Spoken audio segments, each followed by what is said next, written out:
Allô, GoPro! En tout moi, là, ça en est passé bien des affaires cette saison-ci. On a eu beaucoup de plaisir. On a vécu des sensations fortes. On a dégusté plein de choses très très savoureuses. On a dégusté du vin, de la bière, du pain. Et ce n'est pas tout. On vous réserve encore tout plein de surprises. Et pour ça, il faut écouter Stéphanie des Cours l'Outaouais. Parce que c'est le fun, c'est divertissant et ça nous fait découvrir l'Outaouais.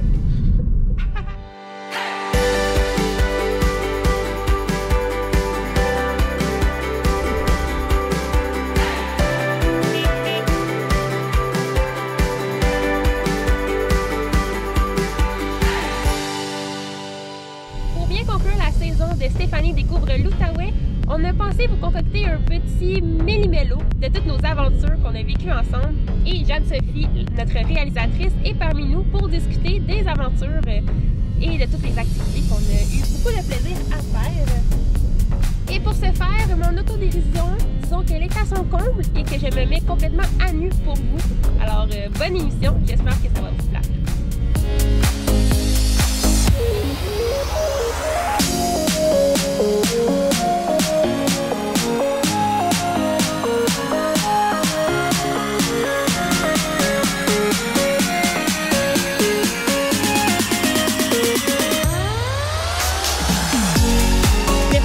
D'être avec nous pour cette émission spéciale.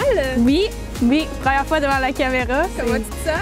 Et stressé, mais ça va, on va y arriver. En fait, on va parler de toute notre aventure qu'on a vécue ensemble en tournant Stéphanie découvre l'Outaouais, qu'on a vécu, en fait, on a tout fait ensemble. On s'est jeté dans le vide, on est allé déguster des bons aliments, on a simplement tout vécu en découvrant la région. J'ai vraiment aimé la saison qu'on a eue. On a rencontré des gens différents, des gens de l'Outaouais, mais de domaines complètement différents. Des gens passionnés. Oui, des passionnés, puis c'était le fun justement, même en contexte de COVID, de quand même pouvoir aller à la rencontre des gens. Moi, j'ai vraiment aimé ça. Ce qui est également plaisant avec le concept de notre émission, c'est qu'on a découvert différentes régions, des gens passionnés, mais on a fait des activités également autant éducatives que divertissantes. J'aimerais savoir c'est quoi le moment marquant que tu as vécu avec nous durant la saison? Moment marquant. Je pense que c'était quand on est allé à Montebello faire du scooter. Chez Scootrek. Ouais. J'ai vraiment aimé ça. C'était interactif, justement, avec la carte, tout ça. On pouvait se promener dans le village puis vraiment découvrir l'histoire du village. Fait que ça, c'était le fun. Puis en même temps, conduire le scooter, c'était cool. Moi, je l'ai essayé aussi, puis j'ai vraiment aimé ça. Ce qu'on a vu également dans nos images, c'était vraiment un segment où on a pu voir l'équipe travailler derrière la caméra. Oui, il y a même un moment donné où on me voit attachée derrière Jean-François avec un petit harnais pour enfants. De dos? Oui, de dos. À grande vitesse quand même. Quand même, oui, à grande vitesse, quand même 45 km/h, ça va vite. Quand tu tiens pas, là... De dos, tu vois rien, t'es seulement attaché. Non, c'est ça, ça allait assez vite, mais c'était une belle journée. Puis vraiment, Daniel, qu'on a rencontré aussi là-bas, était super gentil. Là. Même, il nous a écrit après pour quand il a vu l'émission, puis il était super content. Là. Fait que vraiment des belles découvertes. C'est le fun aussi quand on a des commentaires des gens que l'on rencontre. Oui, ils nous emmènent dans leur univers, mais c'est le fun de savoir qu'ils ont aimé aussi l'image qu'on leur a présentée. Ben oui, absolument, parce que de toute façon, c'est ce qu'on veut faire. On veut mettre les gens de l'avant. C'est notre devoir, dans le fond, fait que... Ouais.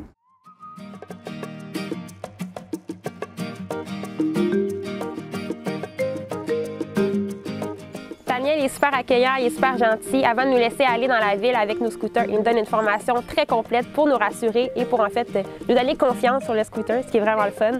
En fait, on fait des petits tours de pratique sur le terrain avant de nous laisser aller. Et une fois que Daniel croit qu'on est assez bon pour nous laisser aller, on part à l'aventure dans la ville pour en apprendre plus et poursuivre la chasse au trésor. Je sais pas, l'autre bord! Oui!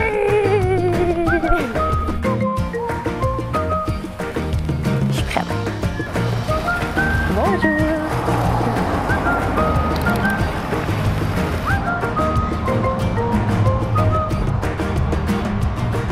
Jusqu'à l'arrêt derrière le bâtiment. J'ai regardé l'iPad en plein conduite, donc ne pas mettre ce segment. On a une question quiz. Question quiz numéro 1 pour 100 points maximum. Quelle était la vocation initiale du bâtiment en bois rond à votre gauche? Ici. Ah, ok, c'est La maison générale, la station essence, la gare, la forgerie. On a du temps. Il reste 99 secondes. Équipe de la TVC. Ça ressemble à une gare, parce que c'est fait sur le long. Allons-y pour gare. Répondre. 100 points! Yeah! Vous avez trouvé la bonne réponse.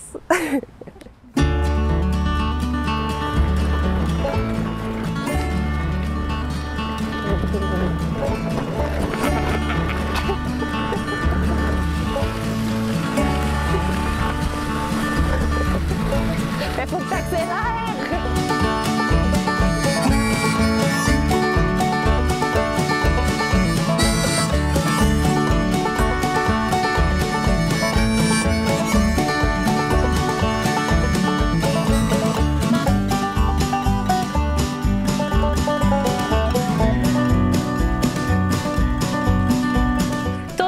Sur la rue Henri Bourassa, puis continuez jusqu'au bout de l'arrêt. Ensuite, une fois arrivé au bout, placez-vous à l'extrémité droite de la rue afin de laisser passer les autos. C'est très sécuritaire. Donc, ce qui est vraiment le fun avec cette aventure-là, c'est que c'est pas juste de se promener en scooter dans la ville de Montebello, c'est d'en apprendre plus sur la ville et sur des faits historiques. Et ensuite, on a également du temps et des points. Donc, tout ça fait que c'est un jeu super le fun, super familial.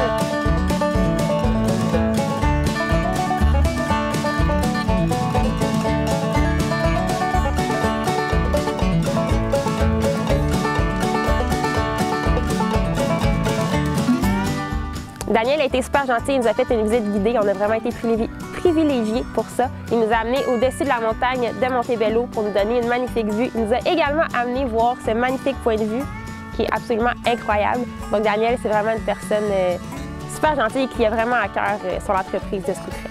Et sur notre route sur la montagne, on a vu des magnifiques maisons. Il s'assurait vraiment de prendre le temps de nous expliquer les bâtiments. Si on croisait des bâtiments en association avec le Fairmont Château Montebello, activité qu'on allait faire juste avant le Scoot Trek, donc c'était super intéressant de faire le lien entre les deux.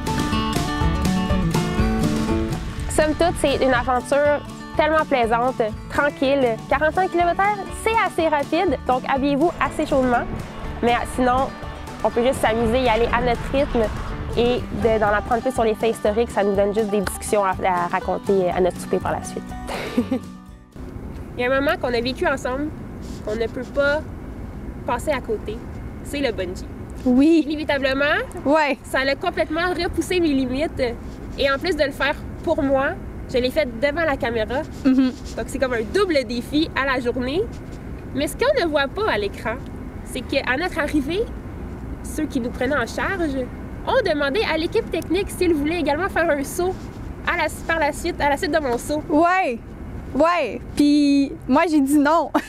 Rapidement, sans hésitation. C'était un non catégorique. Non, moi, c'était pas pour moi le bungee.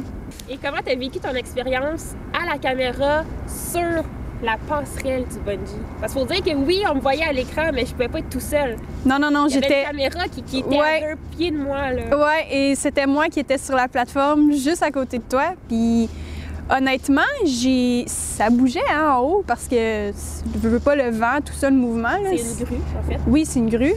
Puis j'ai eu peur quand même. J'ai eu peur. J'étais toute attachée comme si je faisais le saut, mais j'ai juste pas sauté. Mais ouais, non, c'était assez intense comme... À un certain moment, t'avais pas envie, t'étais rendu à la pointe, là. Ouais, mais j'aimais mieux pas regarder en bas.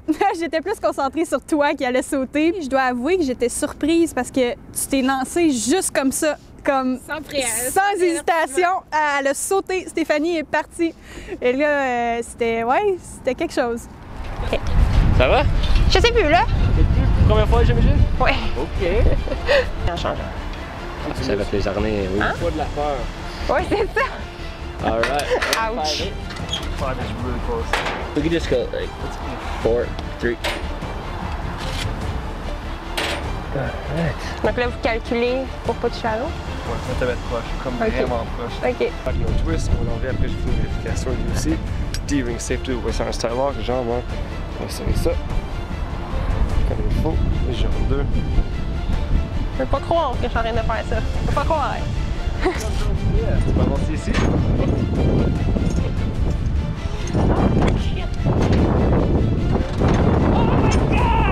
Encore un peu. Ah! Au niveau des côtes. En 5, 4, 3, 2, 1!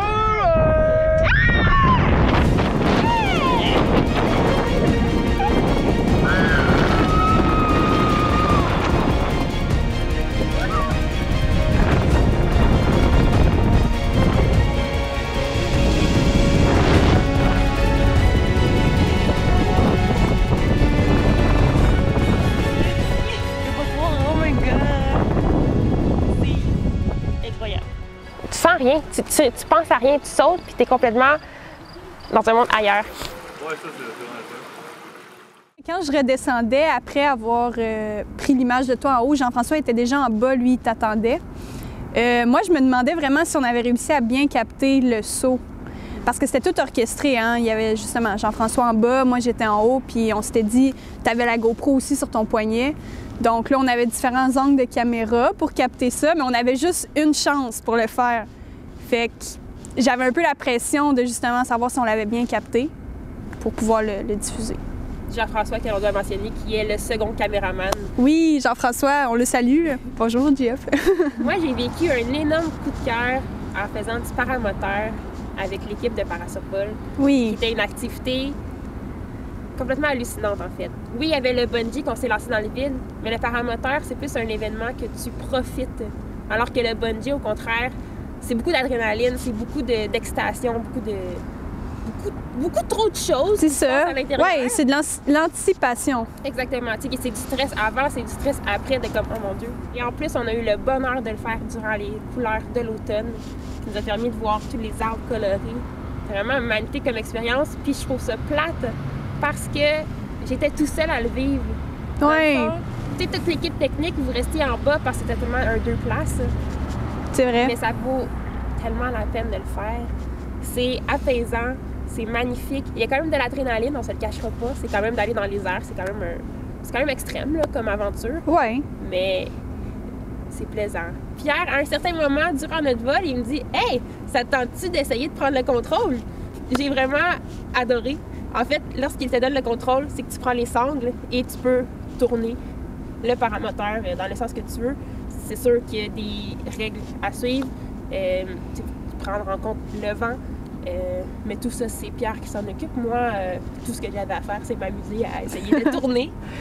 Oui, parce que quand même, Parasurvol Outaouais, c'est une école de paramoteurs. Donc, les gens qui vont là, c'est pour apprendre comment piloter le paramoteur. Exactement. Donc, Pierre, c'est un instructeur. OK. Donc, à tout moment, il savait qu'il était en contrôle. C'est vraiment la personne qui est assise devant qui contrôle.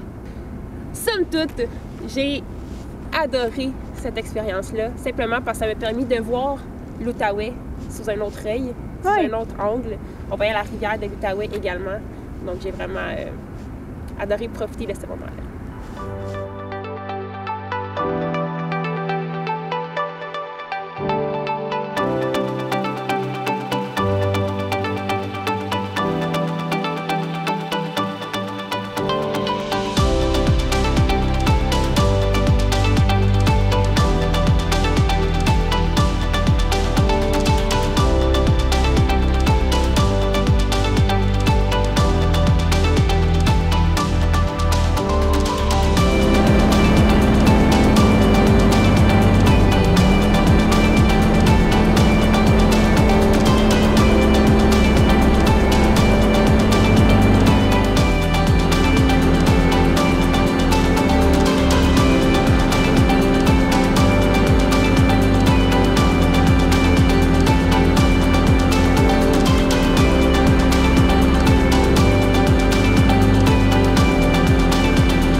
La vue, elle était magnifique. Avec la couleur dans les arbres, il a dit lui-même que c'était le plus beau moment pour venir essayer le paramoteur, que c'est incroyable avec les couleurs, que l'hiver, oui, c'est beau, c'est complètement différent. C'est tout glacé, c'est tout enneigé, mais à l'automne, avec les couleurs, avec la rivière de l'Outaouais qu'on voyait au loin, c'était magnifique. Et pour descendre, il m'a montré une technique qui était la descente en S. C'est une technique qu'ils utilisent s'il y a des intempéries qui arrivent plus rapidement que prévu ou qui n'étaient pas du tout prévues. Donc ça l'aide à descendre plus rapidement. Et moi qui adore les sensations fortes, j'ai adoré. Et aussi, à certains moments, lorsqu'on s'approchait des champs de maïs, on voyait notre ombre. Donc je trouvais ça très, très magnifique de voir l'ombre du parapente. Je me sentais vraiment comme dans un film.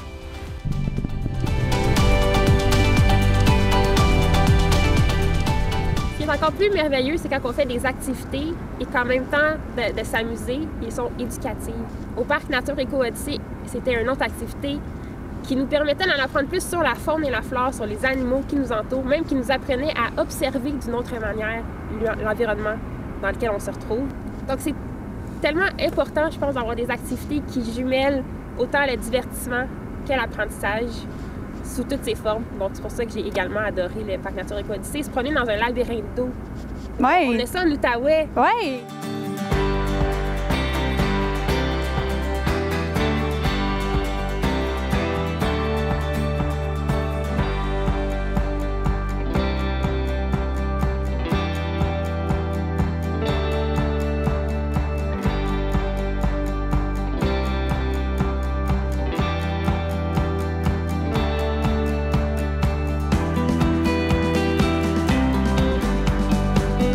Tu peux voir ici, les arbres ne sont pas pilés, mais ici c'est pilé, puis il y a de la terre sur le côté. La terre sur le côté, c'est souvent les casseurs qui mettent ça, c'est pour marquer leur territoire. Ils mettent ça, ils jettent un genre d'huile qu'on appelle le castarium dans le tas de terre, puis là ils disent ça c'est chez nous, passe pas chez nous. J'ai vu des castoriums, qui est en fait l'endroit que les castors vont, ce qui était vraiment très, très intéressant. Olivier nous a vraiment expliqué de long en large qu'est-ce qui se passait vraiment dans le labyrinthe. Ce qui est super intéressant avec le livre, c'est que tu peux vraiment avoir une description de l'animal, puis tu peux toi-même rechercher l'animal que tu vas rencontrer sur ton passage. Donc, tu as des images, puis ensuite, tu as vraiment la description de son habitat, de son style de vie. C'est vraiment une immersion totale dans le labyrinthe, mais également dans l'écosystème.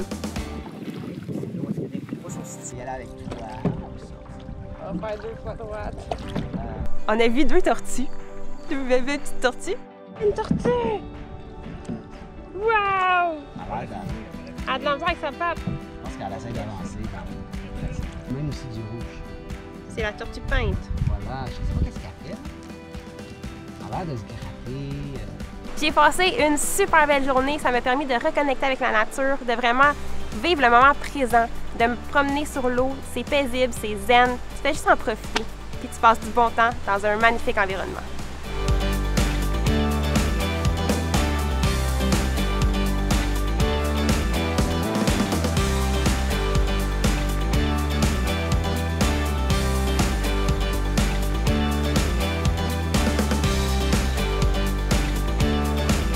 Mais Jeanne-Sophie, au Parc Nature Éco-Odyssée, il est arrivé une petite mésaventure qu'on n'a pas vue durant le tournage. Ouais, il est arrivé une petite mésaventure avec notre drone, hein? Parce que c'est cool d'avoir des images de drone, mais bon, des fois on prend des risques pour avoir certaines images. Puis moi j'ai pris un risque et Qu'est-ce qui est arrivé? Ben le drone, il a fini sa course dans le labyrinthe Éco-Odyssée, littéralement dans le labyrinthe. Dans l'eau. Dans l'eau, ouais. Fait que c'est ça, on va vous montrer les images pour voir les derniers moments du drone.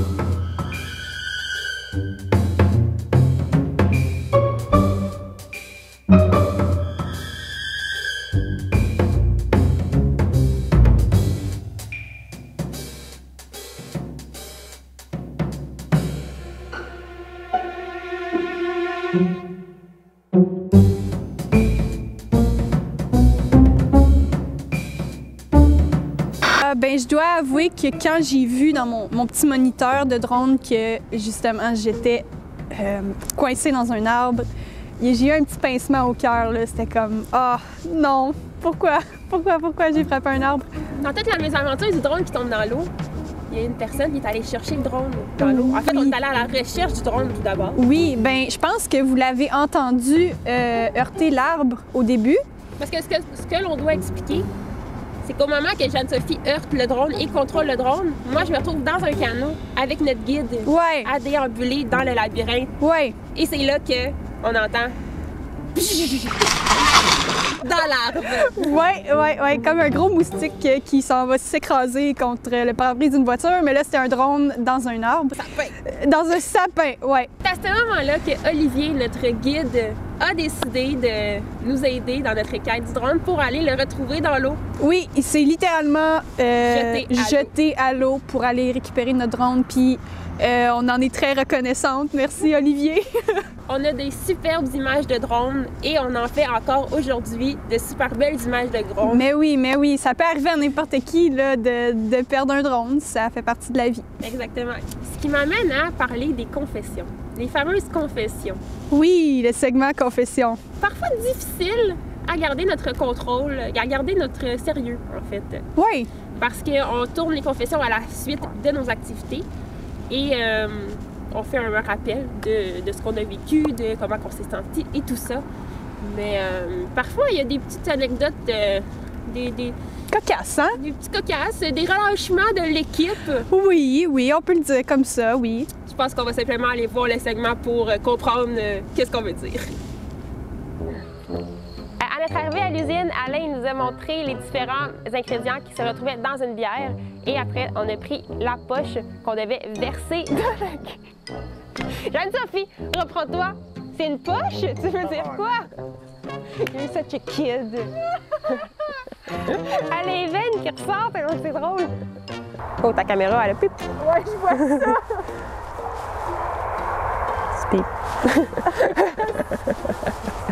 C'était super intéressant. Oui, c'est... Avec Jean-Pierre? Non. Oui, avec Jean-Pierre encore, je l'ai dit. Avec Jean-Pierre, on a vraiment découvert... Arrête de dire vraiment. On était trompés. Oh, cool.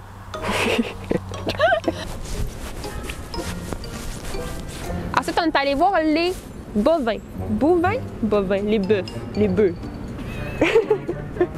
Lorsque Kim a ouvert la porte pour laisser les agneaux en liberté aller se promener sur la terre, ils étaient en furie. Ils bondissaient, ils couraient, ils étaient prêts pour aller manger de l'herbe. Peut-être... Hein, Jeanne-Sophie? Oui. Ça va un petit peu moins vite. Mais là, ce qui était difficile, c'est qu'il m'a donné le contrôle, mais le vent était transversal à nous. Donc, c'est très dur. Transversal? Perpendiculaire. Non? Le vent était sur le... Je pense que c'est tout. Puis là, ça va déguster le vin. Puis là, ça va faire ça. Puis là, ça va être genre maintenant qu'on a passé notre journée, on peut déguster le vin. Puis là, ça va être cette phrase-là. Tu viens de dire par-dessus. Puis là, oh my... C'est ça du montage.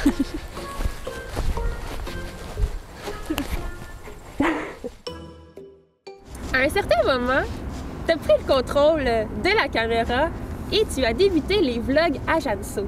Oui, c'est les vlogs à Jeanneau. Donc, on va vous montrer le premier épisode des vlogs à Jeanneau. Puis ça, c'est vraiment mes commentaires sur le moment de comment j'ai vécu, moi aussi, l'aventure qu'on a fait. Donc, le premier épisode, c'est au scooter. On va regarder ça. Jeanneau Camp, today. Aujourd'hui, j'ai atteint un autre niveau dans ma relation avec Jean-François, mon collègue. J'ai embarqué avec lui, comme vous pouvez voir, sur le scooter. Puis, on était comme en position spooning tantôt, mais là, on est dos à dos. Mais, tu sais, ça rapproche faire de la télé.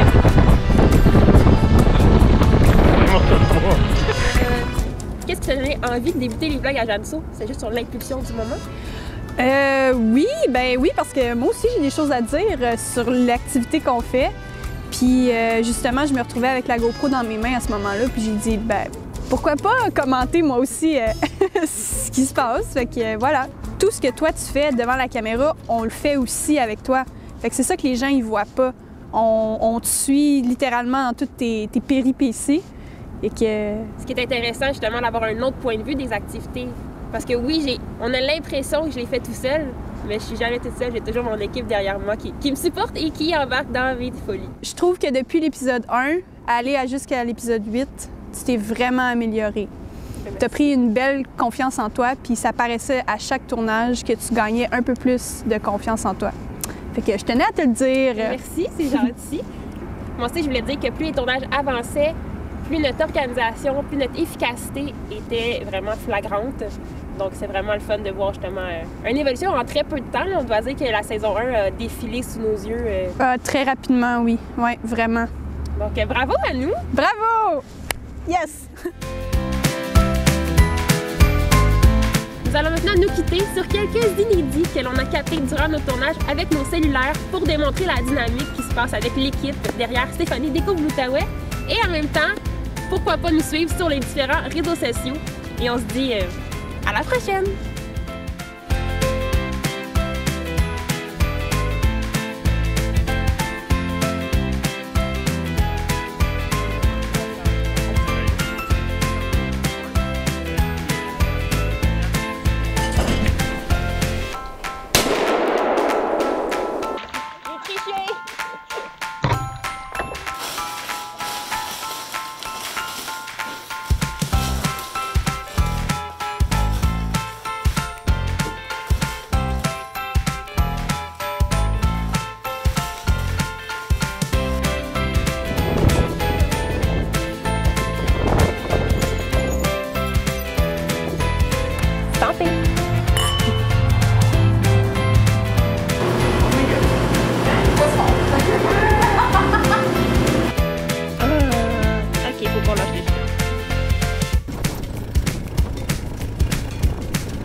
Et après notre 2 journées de travail, il faut nettoyer.